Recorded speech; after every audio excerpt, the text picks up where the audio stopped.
Linhas de sangue, nacionalidade, afiliação religiosa, educação, status social não têm poder para nos libertar do pecado. Uma empresa, organização ou igreja vivendo sem engano reagirá contra mensagens e políticas privadas e públicas dúbias que exijam que membros, constituintes ou clientes violem os ditames de sua consciência.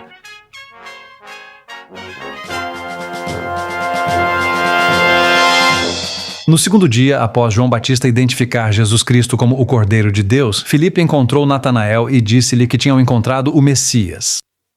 Cético de que algo bom pudesse vir da cidade natal de Cristo, Nazaré, Natanael, no entanto, concordou em vir e ver Jesus. A Bíblia diz que Jesus viu Natanael vindo até ele e disse dele: "Eis um verdadeiro israelita em quem não há dolo." A avaliação de Cristo sobre o caráter de Natanael revela por que ele é um tipo daqueles que experimentam a verdadeira liberdade religiosa.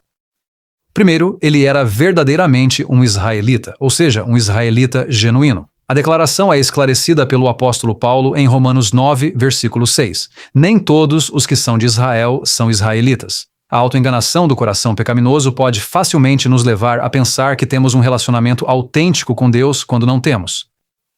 Linhas de sangue, nacionalidade, afiliação religiosa, educação, status social e todas as outras métricas que nós, humanos, usamos para classificar, avaliar e categorizar uns aos outros não têm poder para nos libertar do pecado. A suposição de que podem realizar esse milagre é o erro que muitos israelitas cometeram tanto no Antigo Testamento quanto nos dias de Cristo. Muitos cristãos repetem esse erro hoje.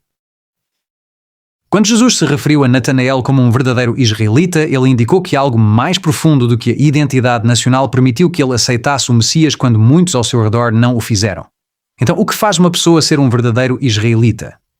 A Bíblia diz em Romanos capítulo 2, versículo 29, "Mas é judeu o que o é no interior, e circuncisão é a do coração, no espírito e não na letra, cujo louvor não provém dos homens, mas de Deus." Deus introduziu a circuncisão depois que Abraão falhou em confiar em Deus e tentou cumprir as promessas de Deus à sua própria maneira e tempo. Foi um ato simbólico doloroso que lembrava a Abraão e seus descendentes que eles não podiam se tornar justos por si mesmos. A circuncisão também demonstrava que as coisas que frequentemente usamos para impressionar os outros e alcançar o que queremos são, na verdade, as mesmas coisas que nos separam de Deus. Elas devem ser removidas antes que possamos experimentar a verdadeira liberdade. Abraão eventualmente aprendeu a lição de que Deus busca apenas a nossa fé nele para desbloquear suas promessas e nos libertar do pecado. Esta é a característica definidora de um verdadeiro israelita, como o apóstolo Paulo explicou, assim como Abraão creu em Deus e isso lhe foi imputado como justiça. Saibam, portanto, que os que são da fé, esses são os filhos de Abraão. Em segundo lugar, Jesus disse de Natanael que ele não tinha dolo. A palavra grega traduzida como dolo refere-se a um engodo, isca ou armadilha, ou seja, qualquer coisa enganosa. Natanael e os outros discípulos eram conhecidos, assim como Jesus, por sua pureza de fala. Isso é, em parte, o que revelou Pedro como discípulo de Jesus na noite da prisão de Cristo. "Certamente tu também és um deles", alguém disse a Pedro, "pois a tua fala te denuncia." Para provar que não simpatizava com o prisioneiro condenado, Pedro imediatamente começou a praguejar e a jurar, dizendo: "Não conheço o homem." A pureza de fala que Jesus elogiou em Natanael certamente incluía a ausência desses palavrões flagrantes aos quais Pedro recorreu, mas também inclui muito mais. Um cristão sem dolo fala e age em harmonia com sua profissão de fé como seguidor de Cristo. Como agem em casa, no trabalho ou quando estão de férias será consistente com como agem quando estão na igreja. O homem ou a mulher vistos por outros em público serão a mesma pessoa vista pela família em particular.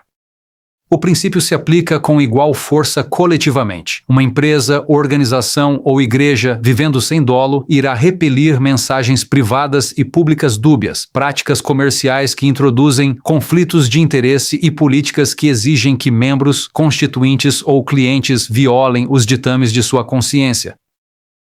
O capítulo 14, versículo 5 do Apocalipse, traz à tona outro grupo de pessoas que, como Natanael, não tem dolo. Este grupo é composto pelos 144 mil que são transladados para o céu sem ver a morte. A Bíblia diz sobre eles: E olhei, e eis que o Cordeiro estava sobre o monte Sião, e com ele 144.000, tendo o nome de seu pai escrito em suas testas, e em suas bocas não havia engano, pois são irrepreensíveis diante do trono de Deus. Como eles adquirem essa experiência? Eles nascem assim? Estão eles entre alguns poucos privilegiados que estão no lugar certo na hora certa? Estão predestinados a receber uma quantidade extra de graça? De modo algum. A Bíblia diz dos 144.000. Estes são os que seguem o Cordeiro para onde quer que vá. Eles andam com Jesus, como Natanael fez, e são transformados. Eles vão aonde o Cordeiro vai, mas também permitem que o Cordeiro vá a qualquer lugar em suas vidas onde ele precise ir para libertá-los do pecado. Este grupo privilegiado é composto por pecadores redimidos pelo sangue do Cordeiro. Eles confessaram seus pecados, reivindicaram as promessas de Deus e se entregaram completamente à sua orientação em suas vidas. Como resultado, o caráter divino, ou nome, foi escrito em suas testas. Agora eles pensam, falam e agem de acordo com os princípios do governo de Deus. Eles são verdadeiramente cidadãos livres de um governo infinitamente livre, liberdade religiosa e a liberdade do pecado. É manifestado na pureza da fala e em uma vida vivida de forma consistente com quem afirmamos ser. Que todo cristão e toda a igreja cristã sejam sem engano e sejam chamados por Deus de israelitas.